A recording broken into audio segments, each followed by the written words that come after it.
तर याच धाराशिव प्रांताला येणाऱ्या कलियुगाच्या काही उस्मानाबाद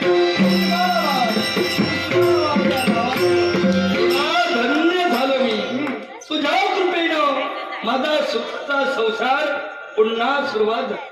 पण अजून आज खऱ्या अर्थानं माझी सौभाग्यवती आज मला लाभलेली आहे. राजन अजूनही तुझं एक कर्तव्य शेष आहे. कोणतं? ही मदारी कन्या हिचा स्वीकार तुला करायला हवा. थांब देवा, का?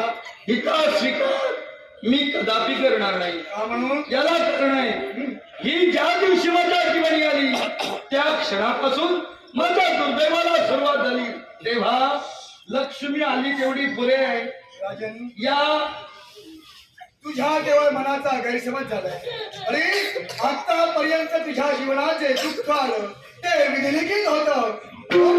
त्या दुःखात त्या संकट समयी जिने तुला सहाय्य केलं ती ही मदारी कन्या. देवा, आता माझ्या लक्षात आलं, संकट समयी आपली माणसं दूर जातात आणि वाईट माणसं सहकार्य करतात. अर्थात विधीच्या विधानानुसार ती महत्वाची असतात. मग मी काय करावं? एकच आम्हा दोघांच्या साक्षीनं तिचा स्वीकार तुला करायला हवाय. देवा, तुझा भक्त आहे.